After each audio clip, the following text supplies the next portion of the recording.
Allez, l'archive de la semaine, une histoire et des images qui vont rester dans les archives, c'est sûr, on le disait, c'est l'histoire d'une triple médaillée aux Jeux paralympiques, Marie-Amélie Le Fur qui va nous rejoindre sur ce plateau. Marie-Amélie Le Fur qui revient avec 3 médailles des Jeux de Londres, une médaille d'or sur le 100 mètres, une médaille d'argent sur le 200 mètres et une médaille de bronze sur le saut en longueur. Marie-Amélie Le Fur, bonsoir. Bonsoir et bienvenue Marie-Amélie Le Fur et bravo surtout Philippe. Alors vous avez 23 ans, vous êtes originaire de Navael, c'est dans le Loir-et-Cher à côté de Blois. Exactement. Vous avez été, on va raconter votre histoire, vous avez un accident de scooter, vous êtes amputé sous le genou gauche, je dis pas de bêtises. Non, c'est vous faisiez déjà pas mal de sport avant, c'est le moins qu'on puisse dire. Vous rêviez d'être pompier, mais ça vous a poussé en fait à aller plus loin, l'accident? Oui, ça m'a poussé surtout à voir la vie autrement, à développer de nouveaux objectifs, de nouveaux rêves, parce que les pompiers c'était terminé. Mais j'avais la chance de pouvoir refaire de l'athlétisme, donc voilà, c'était un objectif. Après, atteindre le haut niveau, ça a été un petit peu la cerise sur le gâteau. Alors avec vous, j'ai envie qu'on revoie un peu les images de tout ce qui s'est passé. Vous êtes rentré, c'est tout frais, c'était lundi. On va regarder les images, on y était, c'était Gare du Nord. Vous êtes arrivé et là, il y avait des dizaines de gens qui étaient venus pour vous acclamer, pour vous faire une hola bien méritée. Vous vous attendiez à un tel accueil quand vous voyez ces images? On a été vraiment très bien accueillis. Alors on s'attend toujours à ce qu'il y ait un peu de monde. Après, on ne sait pas dans quelle mesure. Donc c'était très agréable.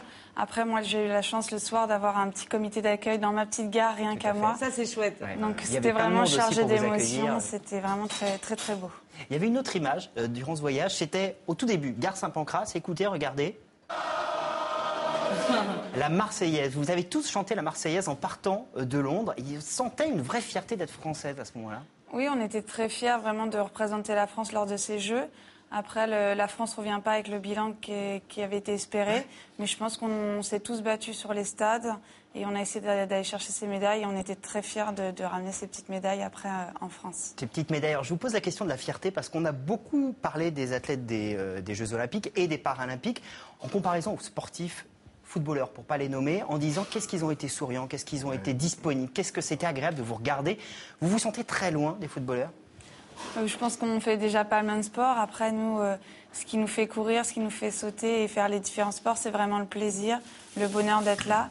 Et on est aussi fiers de montrer qu'on peut être en situation de handicap, mais aussi très heureux et épanoui dans la vie. Et je me posais une question, Marie-Amélie Le Fur, parce qu'on a reçu des médaillés, nous, la semaine dernière, qui avait une prime de 50 000 € pour une médaille d'or. Combien vous remportez, vous? Alors, on a la chance depuis Pékin de toucher les mêmes primes que les valides. Oui, ce qui n'est pas le cas, ce qui n'était pas le cas avant. Non, avant Athènes, les primes étaient bien différentes et maintenant, ils ont reconnu que voilà, pour gagner des médailles aux Paralympiques, c'était le même travail que chez les valides. Donc, on a la chance d'avoir les mêmes primes. Un peu d'égalité qui était ramenée. Et je pense que ce serait bien qu'on regarde quand même peut-être la plus belle image pour vous, l'image du 100 mètres. Il faut que vous nous la commentiez, cette image. Regardez, dites-nous ce qu'il y a dans votre tête au moment où le coup d'envoi est donné. Qu'est-ce qui se passe? Alors là, je me souviens plus trop. En fait, je sens que je pars bien.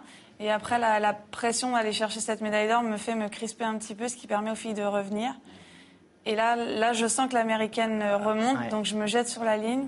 Il n'en faut pas beaucoup, là. Une petite douleur à l'épaule par la suite. Et après, voilà, je tombe assez lourdement sur la piste. Mais elle est incroyable, cette image où vous vous jetez. Et là, il y a l'angoisse de l'attente. Moi, je ne sais pas que j'ai gagné, en fait, à ce moment-là. Tout le monde le sait dans le stade.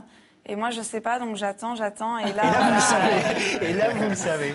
Là, je le découvre. Et après, j'ai la chance de le partager avec tous les gens qui étaient venus me voir, les coachs aussi de l'équipe de France. Donc, très heureuse aussi de faire ce tour d'honneur devant les 80 000 spectateurs. La médaille d'or, c'est la consécration ultime? C'est l'aboutissement d'un long travail, un travail d'équipe. Donc voilà, même si je suis toute seule sur la piste, je veux vraiment remercier tous les gens qui m'ont soutenue, à la fois les partenaires, les coachs, la famille, parce que c'est vraiment un travail d'équipe et on ne peut pas y arriver tout seul. Une dernière question peut-être sur le handicap. Est-ce que vous pensez que ces Jeux ont fait avancer vraiment le regard qu'on porte aujourd'hui sur le handicap? Je pense que le handisport est une belle manière de montrer le handicap. Voilà, ça montre le handicap dans sa façon positive, comme quoi on peut être joyeux, faire des performances et vivre quasiment normalement. Et nous faire vibrer. Merci beaucoup, Marie-Amélie Le Fur, et bravo à vous encore. Vive le sport!